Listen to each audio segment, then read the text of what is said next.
Hi again then guys, and welcome to another look back into the past of the Forza franchise, once again to Forza Motorsport 3, and this time we're actually featuring a car which is showcased in later games as well, specifically Forza 4, but the reason why I'm featuring it on this game instead of the newest game that you can get it on, which is the way that we usually do it, is because quite simply I don't have this car on Forza 4. It is a unicorn, I never won the car, and I can't win the car. So instead, we've gone on Forza 3, it's the same car with the same essential spec, to give you guys some idea of what it's like. Now of course many of these specs are carried over to Forza 4 as well, for comparison. And the car in question is of course another aftermarket special, another literal unicorn car in the franchise, but it's a little bit easier, definitely a lot easier actually, to attain the car in Forza 3 than it is on Forza 4.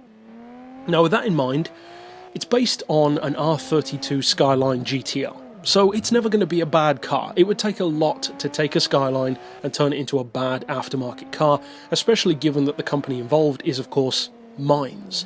Now we don't feature Mines models a huge amount on the channel, but when we do, you can pretty much guarantee that it's going to be something a bit special. Because although I'm not someone who uses Mines models that often, I tend to be more of a Tommy Kyra kind of guy, if at all possible, they do offer pretty great performance. The Evos and GTRs that they have from Mines on the Gran Turismo games and the Forza games are always very, very fast cars. Now you can make normal versions of their respective cars more powerful or sometimes faster than these ones are, but that's nothing new really from an aftermarket vehicle. You can quite often do that.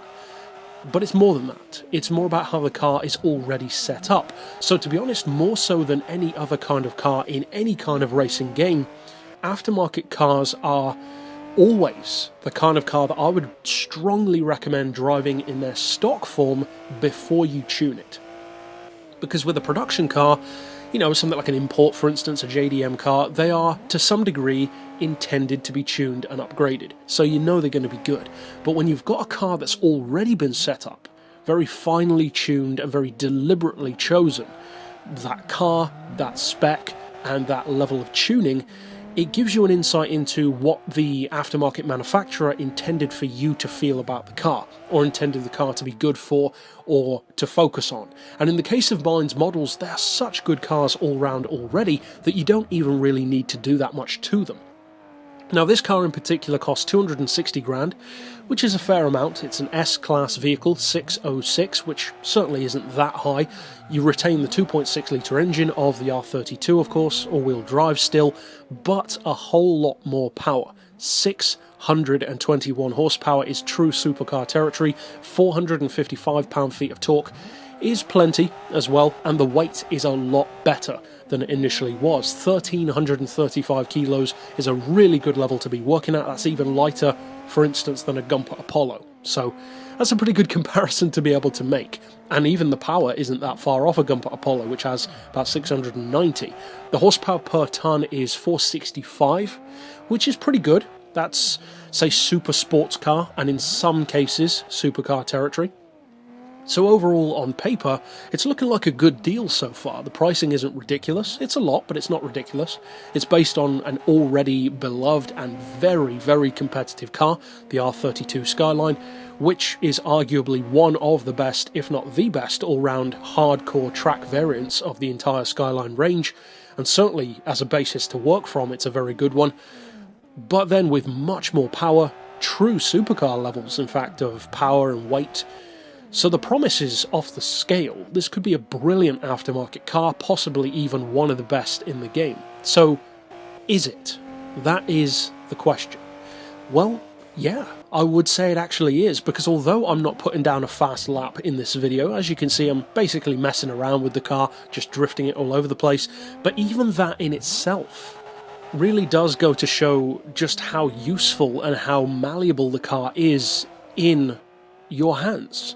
You don't have to be a pro driver even to get all of that power down to the road very, very efficiently. It's got tons of grip, but at the same time, as you can see, it loves to drift. You can get a nice all-wheel drive slide going. It's very, very controlled, surprisingly forgiving as well for a car which really has no right to be as forgiving as it is. Of course, all-wheel drive helps a lot, but with 620 horsepower, there's not much else for that kind of spec level, which is as forgiving as this one. If you compare it, for instance, to the aforementioned Gumper Apollo, that is no way near as forgiving a car, despite being newer, more technically advanced, you would think, at least, and having significantly more downforce. It's still not as forgiving.